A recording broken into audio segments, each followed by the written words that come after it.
Hey,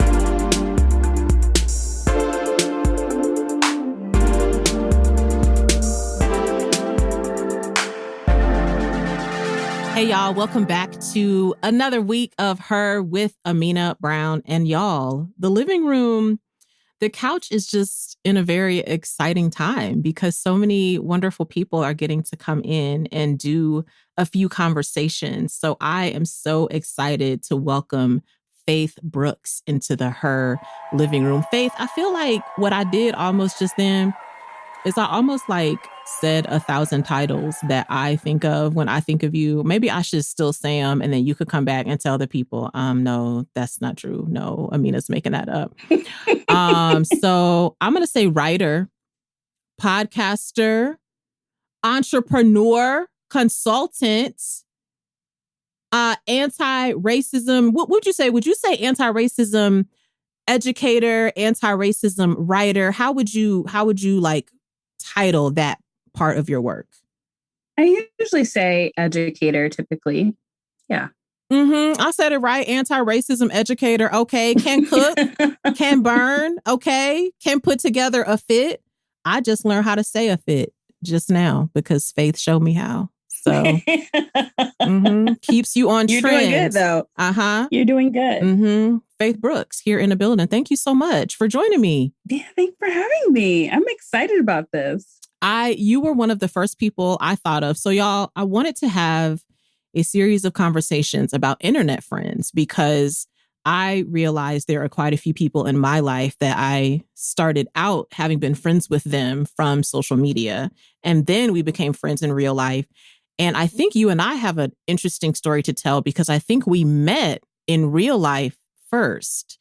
But then we went all these years where we didn't actually see each other in person. So we cultivated our friendship actually online on social media. And just the way you navigate your platform on social media, Faith, and how social media has played a role in your writing and in your career, how your career has progressed.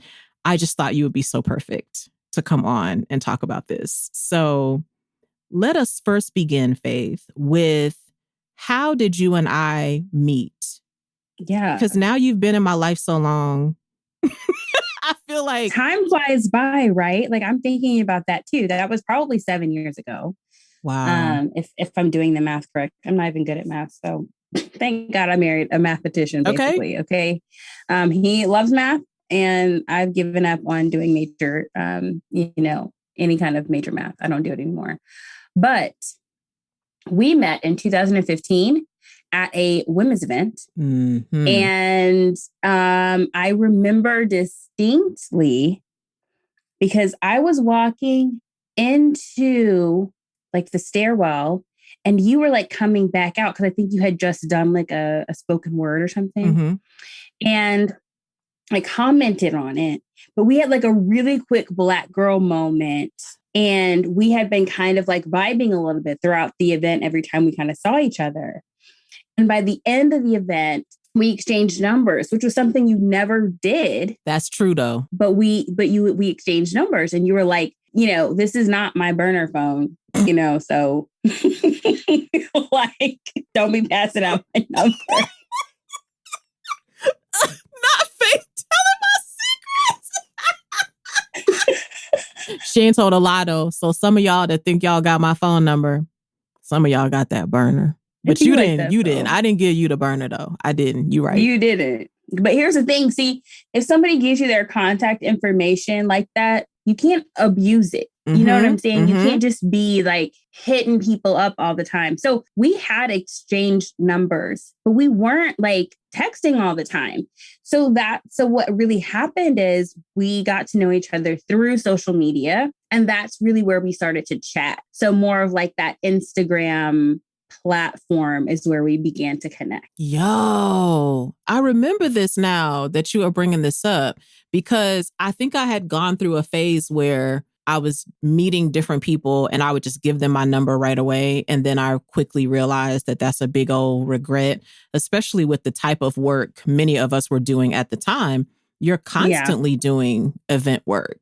You're constantly like traveling in different cities. Sometimes even if I don't do this anymore, but I used to travel alone sometimes too. So they would send somebody to come pick you up. That person has to have your cell number. Child, people would come to Atlanta and be like, I'm out here going to the Braves game. What you up to? I'm like, who is this? Oh, it's so-and-so. I was driving you around in whatever city. And I was like, And a couple of my friends are like, you need to use your burner phone and stop giving all those people your number. But every now and then I would like get a vibe about someone, which is totally the vibe I got about you. And I was like, you know what? I'm going to try it and see you didn't abuse it though. I mean, that's the thing. That's the key. Some people, they talk about like networking and things like that, and they take advantage of people, really. Like they take advantage of having people's contact information, messaging them. Like that's why people have boundaries. And that's why people have burner phones. You know what I'm saying? Because you don't have time to be dealing with that mess. Okay, so Faith, can you talk me back through your social media history? It's so wild sometimes to me to say words like social media history, because when I think of history, I think of things that happened decades and decades ago, centuries ago, things like this. But it is important to know a person's social media history because I do think that plays a role in how we decide to navigate our relationships online as well, right? So what was the first social media platform that you were ever on? The first platform I was ever on was Xanga. Come on, Xanga. Come on and take us back today, Faith. Okay, tell the people, what did Xanga do in comparison to what people know social media to be like now? Xanga was kind of like a blog, essentially. You had your profile, you got to write what you wanted, you could put pictures, you could follow other writers. And so, we would follow each other. And it was just kind of like your first kind of dabble into this like blogging world, except you had like your site, your picture, you had things that kind of signified this is your Xanga profile. You could build it out. You could change the colors. You could change all kind of stuff about it. I used to spend hours on my Xanga profile because I wanted it to be popping. You know what I'm saying? Okay. I want my Xanga to pop. I want you to read what I got to say. I want you to look at how good it looks. Like, all that stuff mattered. So this is like in the beginning too, because you had to use coding as well. So I didn't really know that it was coding back then because I was just kind of doing whatever. But, you had to learn the codes to change your colors and stuff. It wasn't fancy the way it is now how you do it. Like we had to input the codes for what we wanted. And, you build your space out. So that was the first thing. Then I went to MySpace.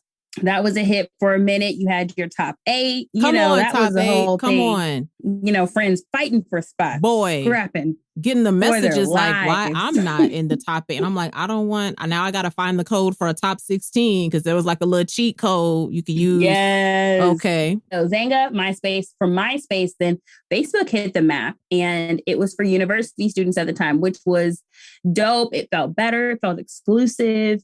Your mom wasn't going to be on it. And then a few years into it, they opened it up to everybody and we were like, it's ruined. Womp, womp, womp. So yeah. So that was that. And then Instagram. Okay. So Instagram popped off. That was like better. So as young people switched over to Instagram and said, let our parents have Facebook, let our grandparents have it. And then, went over to Instagram somewhere during this Instagram and Facebook time, I joined Twitter. I'm going to be honest with you. I am on Twitter now still. However, I have never been one of those people to garner like thousands of followers on Twitter, have a lot to say there. Like, I just don't, it's just not my main medium. It really isn't. And while I think it's nice, it's anxiety inducing for me to be on Twitter. I'm not even gonna lie. Like, I could be having like a decent day and you get on Twitter, the world's on fire. We're all about to die. And, everything sucks. So that's just not the platform for me to like highly engage in. So I'm there. I joined there a while back. I mostly just read what people are saying when I do decide to get on there. And then I went over to TikTok in 2020. Nice. And start talking it with them kids. So, They probably mad I'm over there too, just like I was mad when the grown people joined Facebook. I know they're like, what? What are you doing over here, millennial? Get out. But, I'm here. Some of them are welcoming me with open arms. So I'm thankful. I'm glad they let me in their sanctuary of space. So, I'm just trying to learn what the kids are learning. Yeah, because TikTok does seem like a place where I feel like in every season of life, there's always like somebody that's the generation, right? And so I feel like the generation that is the generation right now is probably that like Gen Z, and maybe the generation that may be a little younger than them now. Yeah. And TikTok is like the place. Like it seems like they're not really on these other platforms because apparently we would be their aunties now or something. Yeah, so exactly. They were trying to be away from us, but appreciating some of us that come over there that are also using that platform as well. So I always love that about you, that you're able to like know what's trending and get in there and like learn the language. I feel like I am not an early adopter in that regard. By the time I probably figure out TikTok, it's going to be some other like wham blam that the kids going to be over there. Like nobody's TikToking. It's like holograms on wham blam. And I'm going to be like, oh, I just learned how to do this dance. Y'all ain't over here no more. Right. They're going to be on Web3. So please.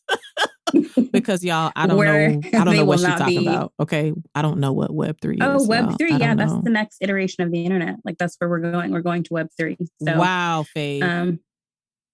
What is Web3 doing? We gonna open up our hands and we can like see a hologram? That's what I always think. I feel like it's something similar to that. I'm not gonna misspeak here because I don't have like a deep understanding of it. But NFTs, that's like diving into Web3. So stuff like that. So you kind of like where if I'm saying this right, which I'm probably not, so y'all don't come for me. Okay. I'm not an expert. Please. But essentially, it's trying to have an iteration of the web where creators have more ownership of what they create. So that's a part of what Web3 is going to involve. So NFTs are kind of like a part of that. So that's why they're kind of taking off. So it's creating more of this like digital space where, people are actually purchasing this digital content rather than, the platforms having ownership over what you create. Wow. And there's more that there's like a bunch more businessy side of things that I have zero idea about. But essentially it's just another iteration of where the internet is going to. I'm still learning. I'm watching videos about it, but that's just where it's headed. Y'all, I feel, this also why you need internet friends, so that you can get like a little bit of education, because I didn't know what Faith was talking about till just now, and still probably have like a 2% understanding. But I'm still early in my understanding. We're just trying to do our best over here, you know? That's it. Yes, Faith, we love to see it. So when we talk about internet friends, I think in my mind, when I say internet friends, I think I could mean two different things, right? I feel like there are internet friends that are not my friends in real life, but that I do connect with them in the online space. And then I would consider internet friends to be friends that I either met on the internet, or the internet was our main connector for a long time before we became the kind of people that would go to each other's houses or would go see each other. If we don't live in the same city, we'd visit each other when we, were in like the same place or something. Right. So I want to know, what's your criteria for an internet friend? And if we are going to say there are two kinds to overgeneralize, how do you know, even if they're not your friend in real life, like how do you know if that person is your internet friend versus just someone you follow, or versus just being someone who follows you? Yeah. So let's start with the internet friends where we're just like purely, our friendship stays on the internet. And it really doesn't go beyond that into our personal lives. I would say with those people, it's typically we are chatting about something that's just kind of like that brings us together. So for me, there's some Black women that I talk to that we just kind of like vibe about, Black women stuff. And we like to talk about that and laugh at different videos, or somebody might send me something and, we just kind of end up connecting in that way. And it usually happens like slowly and organically over time. And I mean like a significant time, like a year, 2 years of, kind of conversing a little bit here and there, back and forth. We share a common interest. we kind of have something that kind of propels us into more communication. Or it's even like we have similar fields, lines of work as writers, and they might want to ask me a question about, how did you do this, or how did you begin your writing career? And so we kind of talk shop about stuff like that. It's pretty, common, right? And then there's people that like, I don't know if we'll be friends outside of the internet, but I'm willing to meet them and find out, right? So there was this one girl, I saw what she did. She kind of lived around this area. I just moved to the DMV. So we decided to meet up. We talked shop. We laughed.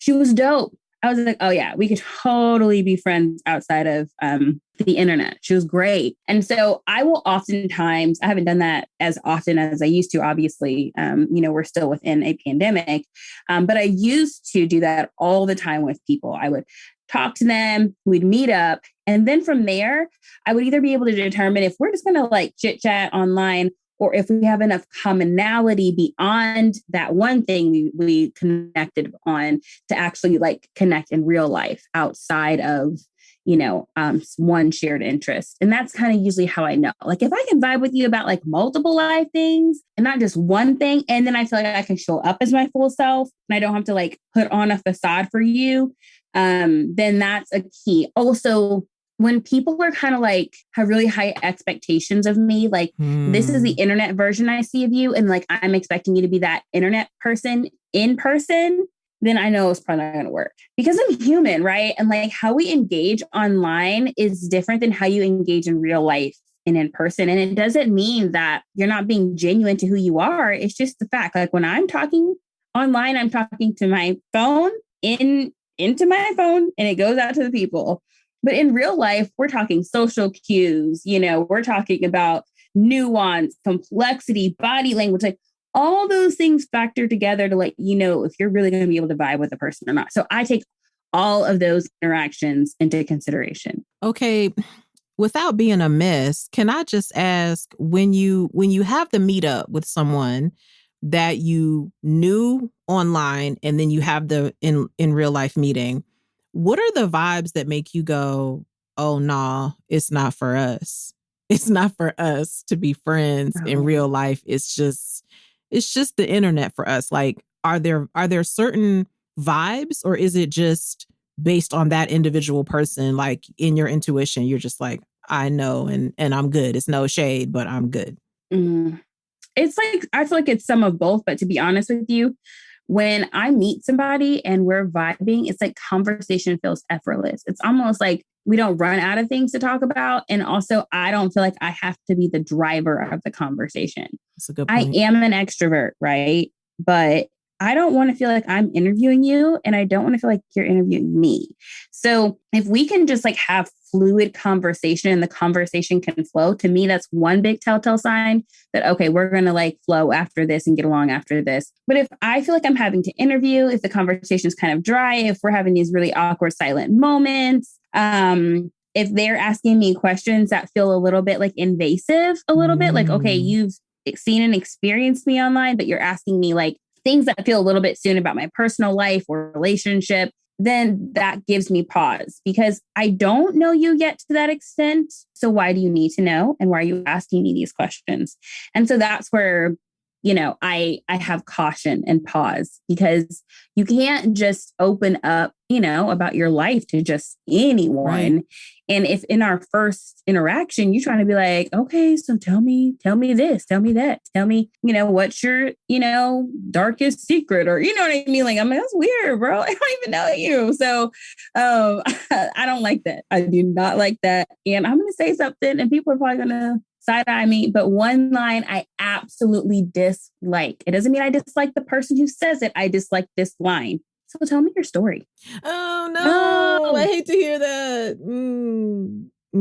I hate to hear that. I just don't like it. Nope. I don't like it. I feel like everybody has a long and complex life that has led them up to the point that they're at. And it feels like too much work for me to try to rack my brain on how to give you a condensed version of who I am and how I became the person that I have become thus far. I would rather organic, genuine questions that are appropriate for the setting and where we are in our conversation for me to answer, and then we can interact and vibe from there. Like, I feel like to me, there's like stages of questions. There's a basic one. Mm-hmm. Where are you from? The work you do, people might ask about your relationship status, which is kind of hairy, but whatever, all that stuff. And then, you kind of move into other elements of conversation. Let's say if we meet the second time, we're going to talk about some different stuff, but like to come out of the gate and expect that, whew, it feels like too much. I'd be tired. As soon as you said, what's your story? I was like, oh no, please. Is there a button I can unsubscribe? No, I don't want. I don't want to talk about that. Nope.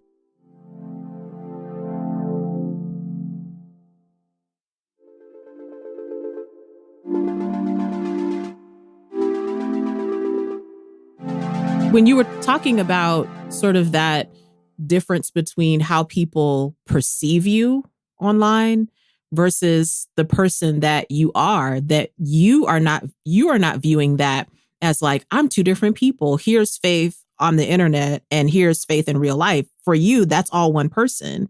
But there are times, because of the way social media exists, that there is sort of a persona that they see of you, a way they perceive you, that may make it difficult for them to actually receive the person that you are in your real life, when you're not trying to take this particular picture of yourself, or when you're not trying to respond to this particular subject matter. And I really identify with that, having had a career that was somewhat public, in a sense of like, I feel like what you described of sort of the internet version of you, I feel like a lot of us as performing artists feel that way to a certain extent, that people sort of have this like, oh, I saw you sing that. I saw you do that poem, that, dance, whatever art it is you do. And then there's this sort of perception now that you're not just Amena. Like, if Faith and I are hanging out, audience, I was about to say dear reader, but dear listeners, if Faith and I are hanging out, like, I can be in my sweatpants talking to Faith. Yeah. I can have my face fully made up or no makeup at all, and it just doesn't matter, because I know that she is going to receive me for who I am, how I am. There's not any particular way she's expecting me to perform, in a sense. And so it has been interesting for me as an artist trying to navigate those boundaries before social media. And then social media added a layer of that people saw you live. Like, I'm sure you experienced this part too, having done events and having been speaking and things like this. Right now, people have this like, oh, I saw you do that live, or I heard you speak live. And now, because of that, I followed you on the internet. So now I'm just adding layers to my perception of who I think you are, what I think you do or don't need, what I think you do or don't have, all those things. Mm-hmm. Like, I would get a lot of assumptions from people that I was lonely, that I didn't have community. Like, I would go to events and people would be like, if you ever need anybody to talk to, I'm just here. And I would be like, but what you here for? Like, I got people. Like, I got good people. Like, just because I'm at this event and I like to be myself on stage, so I like to share things with you, but I'm not sharing it all with you. Right. Number one. Let's start there. And number two, like, I have people I cry and snot with them. Like, if things is going on, I have people I can pick up the phone and like, we had just met. So that would not be you. Let's back it up. Start a little, give ourselves, like you said, more basic questions. A favorite color, a favorite carbohydrate one likes to eat. Let's start right there. We don't have to jump in. If you ever need someone to talk to, I already have those people. Let's me and you figure this out. Where are we going to be? But I think that adds these interesting elements when your work involves sort of having something of a public platform, as well as building community on social media, right? So having been on social media as long as you have, and having experienced various sundry platforms and at various parts of your career, as your career has grown and blossomed, right? What boundaries have you found that you've had to draw around social media for, could be just your own health, could be as you develop relationships there? Like, what are some of those boundaries that you felt have been helpful for you? Yeah. So one boundary that I developed was that I would not share about my dating relationships anymore until I was engaged. And if I did share, I wasn't going to share a picture of the person I was in a relationship with. So I have there was this one guy I dated forever ago. We broke up. I posted a picture of him. And I didn't even have a lot of followers at the time, but for years people said, "Oh, are you still with that guy?" Ooh. And I was like, "Ew." Okay. No, I've moved on. I deleted all his pictures. Don't y'all know the context clues? He gone. Okay. but but from that experience, I was like, you know what? I'm going to keep that part of my life private. And then as my social media grew over time, which it really kind of exploded in 2020, I was like, okay, I'm still even more committed to my, decision to not post that person. So my husband now, when we started dating, which was the end of 2020, I straight up told him, I'm not posting you. Like a part of my career is being on social media. I'm not trying to hide you. I just want privacy. And I never regret that. I wanted to have something to myself. And I told him that this is one thing I do not want to share with everyone. Yeah. And so personal moments like that, I keep them to myself until I'm ready to share them. But did I keep my word when I was engaged and show his face? Yeah. Like we about to get married. Okay. So, I did show him then. But, before then it was just kind of like, I'm dating somebody and I'm happy. Like, I'm wishing love and light and bliss for all of my sisters. That's kind of like where my head was at. So when it comes to like what I want to post and how I post, that's evolved over the years. I spent the last 2 years heavily focusing on anti-racism content and educating white people. And then I got tired of it. Ooh, and I was like, you know what? Join me on Patreon. Okay. So if you want to get some more of that content, hit me up over there. Okay. Because getting harassed on the internet for saying bold things when it comes to addressing race and racism is exhausting. And honestly, it's just not fun. And so I just had to make a decision for myself. Like, what do I want to focus on? And the truth was, I wanted to focus on like cultivating Black women and cultivating and exploring Black joy. And I wanted, why do we as Black women not see each other happy and in love and enjoying our lives and being loved? And so all of that kind of coincided with what was going on in my personal life, dating an amazing man and getting engaged and quickly eloping and starting our lives together. And so all of those things kind of caused me to lean into my softness more and wanting to talk about that, because we're married now, but I'm still learning how to be like soft with my husband. I'm still learning how to accept this incredible unconditional love. Yeah. And it's been a beautiful experience, and worth waiting for. But I know so many Black women who feel like that's not in the cards for them. And honestly, I felt like it wasn't in the cards for me either. I feel like an anomaly, a fluke, like, I don't know how I made it through, but hey, I'm glad I made it. But those are things that I want to write about. So I try to stay genuine to where I'm at in life and what flows out of me freely. And if anti-racism isn't flowing out of me freely, it's not going to be on my page freely. That's just the truth. Like, I can only speak to what I feel flows out of me, like, openly. Oh, I love what you said about how you valued your privacy for some areas of life. And that is so real and so wise. And I do think I guess always on social media, but I feel like when I was first getting into that sort of Instagram, Twitter era, I do feel like there was sort of this idea that, well, here's the place, you say it here first.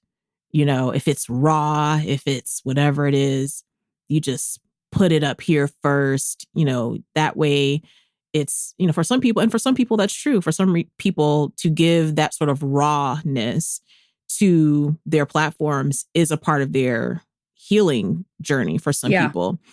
I am not a person that heals that way. I have to heal with like my close knit people. If I am bringing my rawness into a public space without my close people knowing about it, for me, that would be like a not good sign. People who are close to me would be like, oh, okay, let me get in Amena's DMs. Like everything's not okay. So I know everybody approaches that differently, but I loved that you were able to make that choice for yourself, because there's so many things that when you have any element of a public platform, there's so many things that just end up out there kind of feeling like, in a way, well, now that belongs to everyone, or now that belongs in this particular space. Like my husband and I have been married. It'll be 11 years this year. I don't think I've ever shared publicly all the complete details of how he proposed to me, but I did it on purpose, because there's a part of that I only tell to people in person, not on a recording. If I was just talking to my friends and we just out somewhere, I would tell them all the details. But there are certain parts of that if I'm on a podcast recording or whatever, like I leave it out. Our wedding video, I don't think I've ever even posted any clips of that online yet. I'm not sure the format it's in that we even know how to get it online, But some of those details, I do treasure having those to myself, and having the choice at some point. If I decide I do want to share that, then I can. But having the choice that it's mine, and how much of it I want to share or not is up to me. It's not something I have to feel pressured to put out there or not. So I loved the way you shared that. Yeah, because I also feel like, when you do have a platform, you're inviting people into your life. And if you have people that are invested and feel close to you and close to your work and like they know you, then I also feel like you're putting people in an odd position when you're kind of like, opening yourself up to them in a way about what's going on in your life. And then let's say things are awry and they can tell and they're like, what's going on? And then you're like, well, I don't have to tell you. But like you've opened up the door for people to have those wonderings. And so I try to the best of my ability, not open up doors that I know I want to close. So let me not open up doors of my personal life that I would prefer for you not to be in. Right.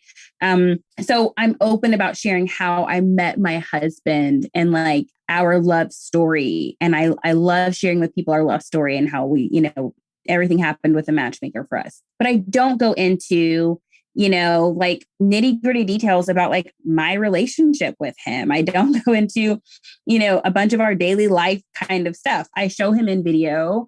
But I usually ask him for permission and we talk through those things because he's not big in social media. And so he has his own boundaries. So we're not doing like a bunch of video content together all the time. And like, there's just things that I respect about his life, his story, and what he would also prefer. So I'm not opening up doors for conversation that I just don't want to have to close for people. And maybe one day I'll make a mistake and open up a door and have to close it. Sure. But I just feel like I shouldn't have said it. Sorry, we're going to, backtrack and I can't talk about that anymore, But I do think that it's only fair in some senses to kind of create that boundary so you don't have to deal with the backlash of your overshare. Yeah. Because that can be hard. Like, oh, I overshared to, 30,000 plus people. And now I have to try to take it back. So I try to really monitor that because I don't want to, overshare. And people talk. Come on. People talk. So whatever you say, people are going to try to put together context clues and throw everything together. And so it's just really important. If you know an area of like your life, you want it to be private and sacred, just keep it that way. Yeah. Like make that your choice. That's a proactive thing that you can do in your relationship to social media and the internet. I love that. I want to know, Faith, do you have any other fun internet friend stories? When you think about your time on the web, on social media, I love that you brought up Xanga and MySpace, because those of us that are, a bit OG in the process, right? It's like there are so many different iterations of what content you were putting there and how you might connect with people based on the content that you put there, right? So do you have any other fun stories you can tell us of times that the internet brought you a connection to someone? Yeah. So the funny thing is that with every platform, I think of it distinctly different because to me, the people on each platform that I engage with are different, as in the types of people. And so I was working this job, and at the time, we really engaged on Facebook and Facebook groups. And we were touring around, and we were going to make a tour stop. And so because of that, I said to this group, hey, I'm going to be in town. If you would like to meet up, let me know. I'd love to connect with you. And one person responded and said, yeah, I'll be at the event. I'll come to your booth and, we can talk. So this girl shows up, true to her word, comes to the booth, and I was kind of busy. So she ends up helping me. It really kind of started off with like me on the inside of the booth, her on the outside. So we were just chatting, but she kept having to move over when people showed interest in what I was talking about.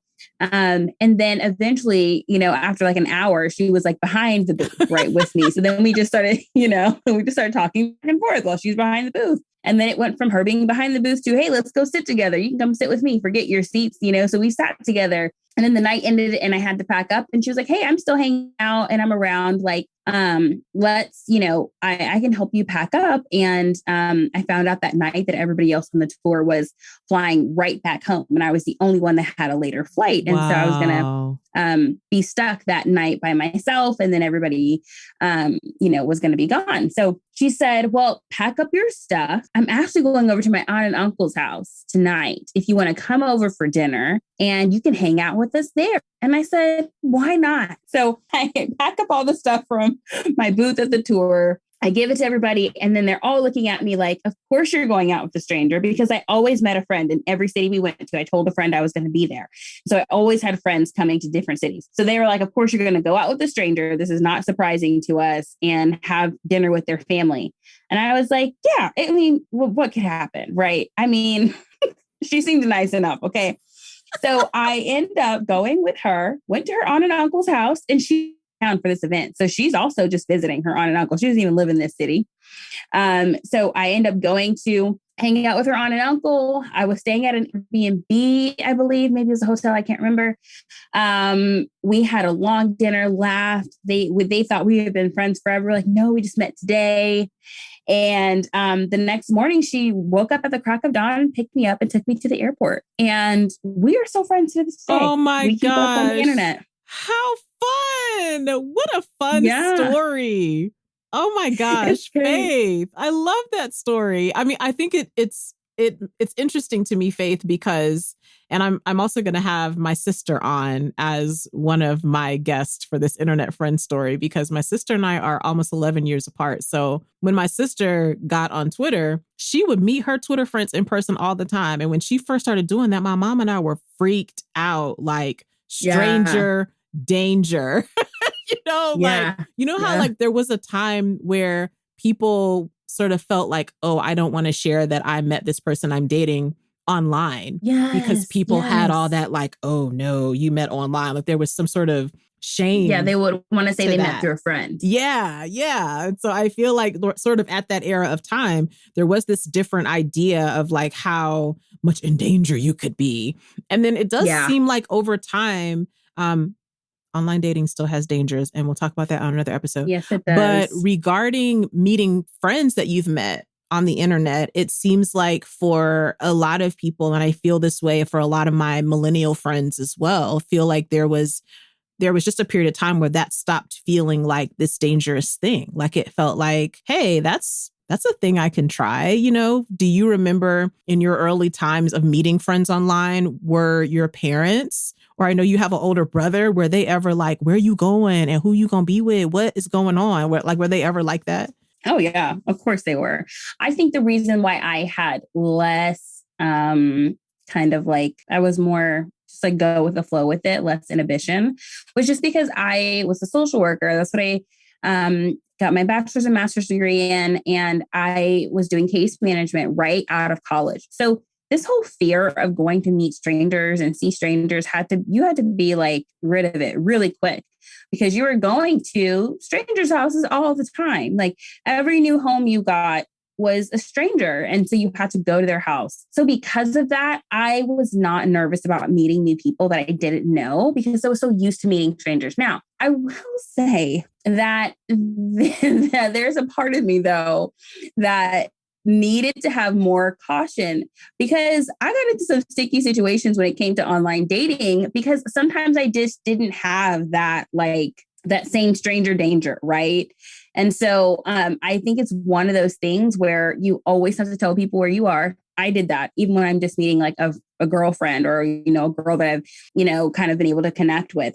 Somebody always knows where I'm at or has my location. And I'm always communicating about who I'm with, what their name is, etc. So practicing like some of those things are really important habits to have. I travel so much. My family just has my location and I tell them where I'm going because it's really important for somebody to have like that knowledge.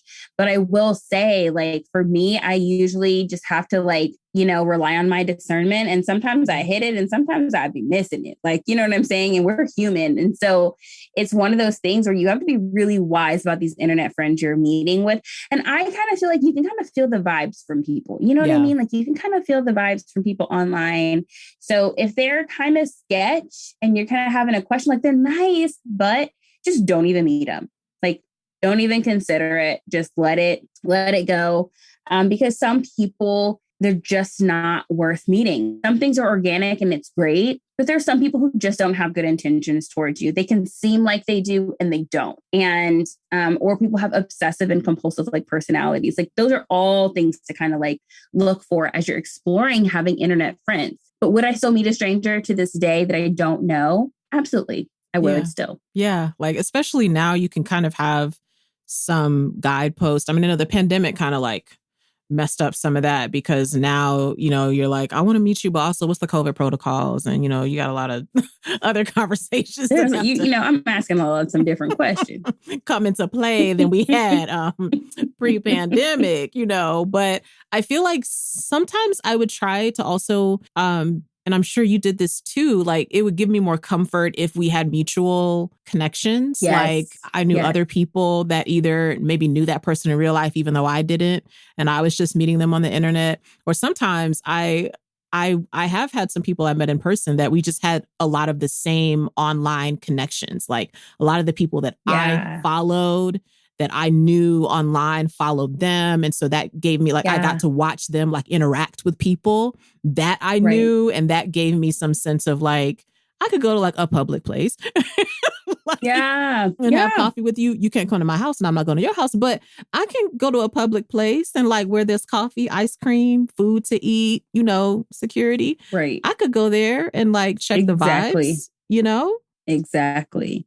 Mutual friends is a big key. I've met a lot of people that we had mutual friends and that always feels way it just feels much safer and it feels less daunting, when that's the case. So I would definitely say mutual friends feels really easy. So I'm always open to that. Yeah. Oof, Faith, you gave us so many tips and things to think about. I just want to ask this last question, and then I want you to tell the people about this good tea that you have. You have some things coming out, so I want you to tell the people about these things. Because sometimes when it's the tea, it's not really good tea. Okay, listen, let's be honest. Out there, but it might be good to me to hear it, but it may not be good for the person whose tea it is. But this time it is. This time, this tea that Faith has to share is going to be good tea. Are there any other tips you can think of, Faith, that you would give for people? I know a lot of people talk about how it is more challenging in this day and age to make new friends. Even with social media sort of being this big connector of a lot of us, it can still be hard to do that in our adult lives when we're out of school. Many of us are working virtually now, working remotely. It can be really challenging to make those new connections. What tips would you give to people that are like, I want to make some new friends. Maybe the internet might be my best place to do that. Like, what tips would you give people on the best way to sort of begin building some genuine relationships using social media? Yeah. So, I think what I would do is if you do have those people you're having organic conversations with in DMs, y'all are laughing, you're cackling, you're like, okay, this is cool. We could probably hang out. If you live nearby, definitely say, hey, let's like meet up somewhere. That's always a great thing. One thing I do too, when I move to a new city, sometimes I'll say, hey, I'm in the area. Does anybody else live near here? And I just kind of see who pops up, and we talk maybe a little bit, and I can see if, okay, yeah, this is a person I want to engage with or not. The other thing that I would also say is really just being open to unconventional ways of meeting people. Yes, the internet is great, but like there's also like Meetup. Ooh, yeah, that's a good one. So if you're in the DMV area, I just want to let y'all know a secret. I ain't never told nobody, but I got a DMV Meetup group. Whoop, whoop. It's called Zen Black Girls. So if you're in the DMV, you want to do some things with other Black women, hit me up. I just did it because I just knew that I needed an outlet to socialize with more people. And it's hard. And so I didn't feel like cultivating a whole bunch of conversations in my DMs. And so I decided to start a meetup, and that's a great place to start. So check out your city's meetup. I've gone to a few meetups over the years, and yeah, I have not regretted it. So if you're not you're more introverted, or it's nerve-wracking to you to talk to people in DMs, then you should definitely look up meetup.com and download the app, and you can find meetups that fit your interest in your area. I think that's a really great way to start. Ooh, that's a great tip. I always forget about Meetup. That's a good strong connector right there, y'all. Like it has so many options and things. Yes. Oh, that's so great, Faith. And so many great tips too. Tell the people this good tea that you have brewed for us today. Faith has a couple of things that are on the way out. They're on the way out where you can get access to these things. So tell us what is happening, Faith. How can the people, they want to connect more with some of this new work that you're working on? Tell us the vibes. So here's what's going on, y'all. Life happened. A lot of good things happened. And so I'm writing some books. So the first book is called The Anti-Racism Journal. It's questions and practices to move you beyond performative allyship.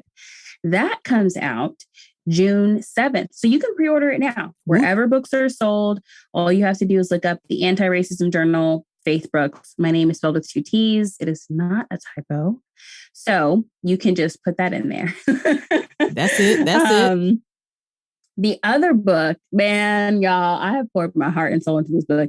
And Amena has heard many messages of angst. And wow, how many times do I have to write and rewrite for this book?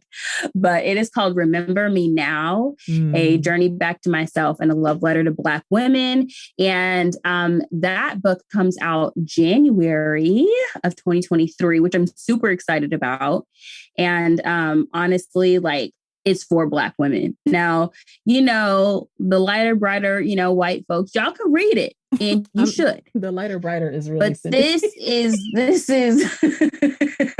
is for Black women, and I want any and everyone to pick it up, because oftentimes we pick up books that are not meant for us, and we can read from them and glean things from them. And so I think there's a lot of things that women in color will glean from and see, similarities in.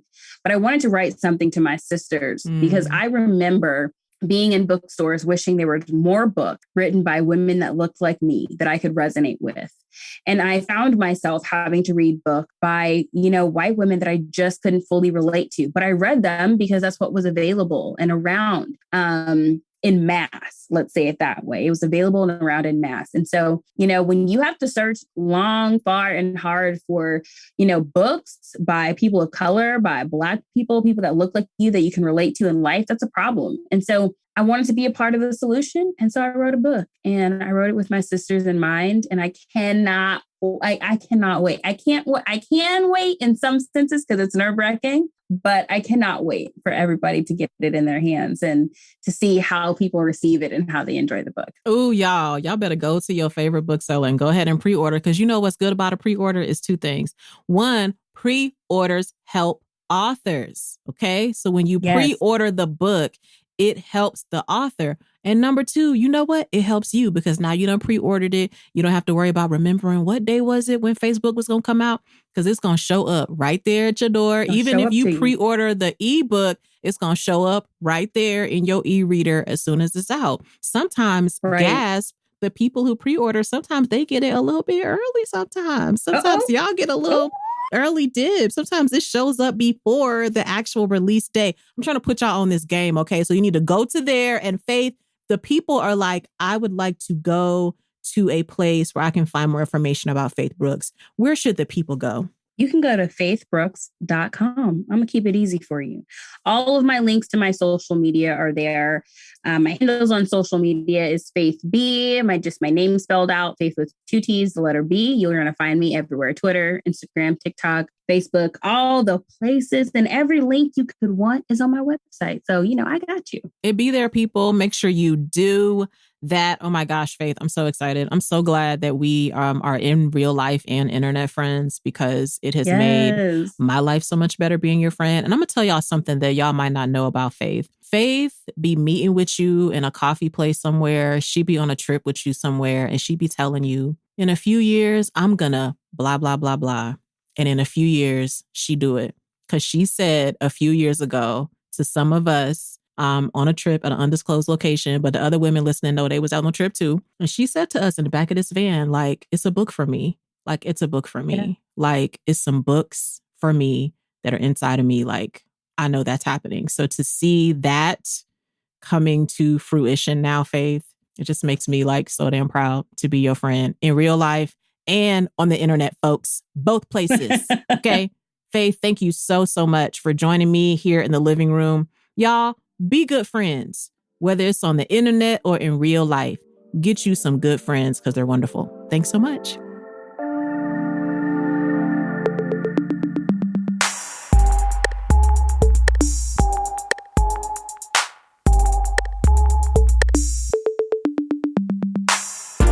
Her with Amena Brown is produced by Matt Owen for Soul Graffiti Productions as a part of the Seneca Women Podcast Network in partnership with iHeartRadio. Thanks for listening, and don't forget to subscribe, rate, and review the podcast.